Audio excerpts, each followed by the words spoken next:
안녕하십니까. 지식산업센터 전문기업 지산엔 박희성 대표입니다. 2019년 9월 30일, 9월 마지막 날 월요일입니다. 벌써 시간이 참 빨리 간다라는 느낌도 많이 들고요. 제가 맨 처음에 이제 유튜브를 여러분들과 시작할 때, 그때만 하더라도 지금 5시 35분인데요. 이 시간에 이렇게 받기 훤했었던 때였습니다. 그때 이렇게 시작을 했는데 벌써 이제는 거의 캄캄한, 지금부터도 이제 날이 새기까지가 굉장히 오래 걸리는 그런 시절이 되어 버렸습니다. 많은 시간을 지식산업센터를 여러분들과 나누는데요.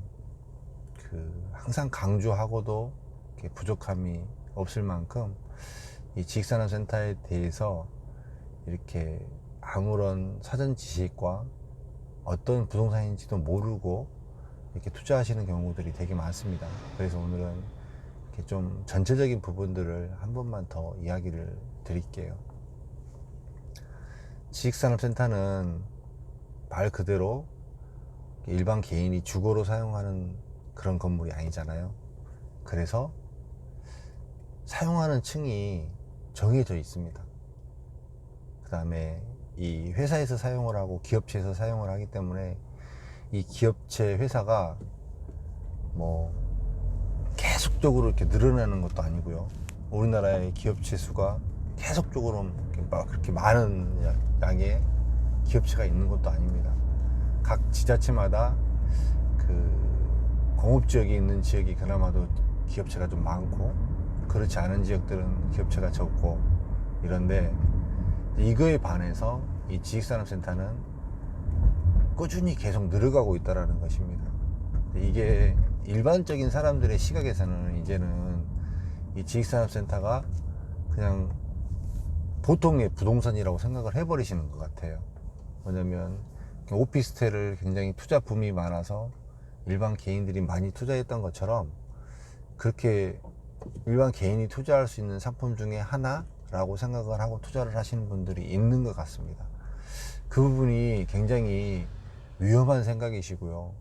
굉장히 그 부분에서 생각을 할 때 잘 보시고 판단하셔야 되는 부분 중에 하나입니다. 제 영상을 보시는 분들 중에는 이미 투자를 많이 해보신 분들도 있고, 지식산업센터를 잘 아시는 분도 있고, 모르시는 분들도 분명히 계실 거예요. 근데 이제 최근에 너무나 많은 사람들이 이 지식산업센터에 대해서 관심을 갖다 보니까 좀 전체적으로 일반적인 부분을 설명을 좀 드려야 되겠기에 다시 또 언급 드리는 건데, 이제 그렇게 되면 어떤 문제가 발생을 하냐면요. 이제 국가적으로는 각 지자체별로는 지식산업센터를 계속 짓는 거에 대해서 아무런 문제가 없습니다. 왜 그러냐면 지어놓으면 그 지식산업센터를 어떤 식으로든지 기업체가 유입이 되고, 그러면은 그 지자체 안에서 고용이 창출이 된다라고 하는 그런 논리입니다. 지자체에서. 또 LH공사에서 토지를 제공할 때도 마찬가지로 이 토지를 제공할 때 어떤 용도의 토지를 제공할까를 고민할 때 이 지식산업센터의 토지가 그래도 일반 시행하는 사람들 입장에서는 굉장히 리스크 없는 부동산이다 보니까 잘 팔려나갑니다. 비싸게 팔려나갑니다. 그런데 LH공사 측에서 이 토지를 계획을 할 때 이런 토지를 계획을 안 할까요? 당연히 계획을 하겠죠. 그렇기 때문에 당연히 지식산업센터가 계속 더 늘어갈 정책적으로도 구조적으로도 더 늘어날 수밖에 없는 현실에 있습니다. 그런데 기업체는 어떨까요? 이것을 실제로 사용하는 기업체는 그렇게 많을까요? 그렇게 많이 쓰는 기업체들이 계속적으로 늘어나고 있는 게 대한민국일까요? 그렇지 않습니다. 그래서 이 부분이 가장 기본적으로 충족이 되어야 되기 때문에 위치를 잘 선정해야 된다라고 제가 늘 이야기를 하는 게 그 부분입니다. 여러분들이 쉽게 생각해서 지식산업센터를 선택하고 이렇게 가지 말아야 된다라는 그 이유 중에 하나가 이 이유입니다.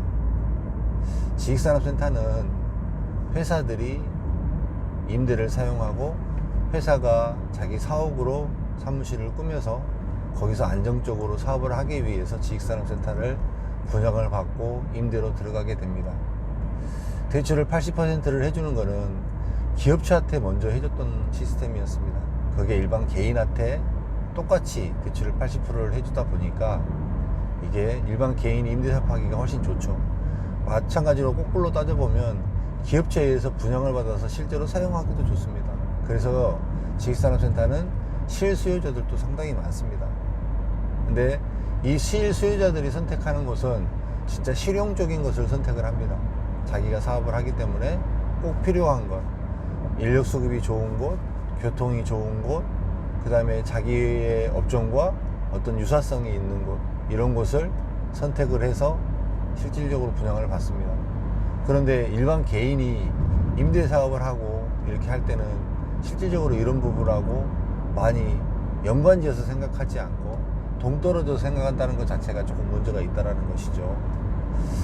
여러분들 이제 제 영상을 보시는 많지 않은 분들이라도 지식산업센터를 투자를 하시고 계획해 보시고 준비를 하실 때 좀 이렇게 많이 고민하시고 좀 더 다각도로 생각을 해 보시고 내가 이 사무실을, 이 지식산업센터를 진짜로 분양을 받았을 때 나에게 정말로 득이 올 수 있는 물건인지를 잘 판단하셔서 그렇게 좀 투자를 했으면 좋겠다 싶어서 전체적인 부분들을 다시 한번 언급을 드립니다. 벌써 이제 9월이 끝나고 내일부터 이제 3달 남았습니다.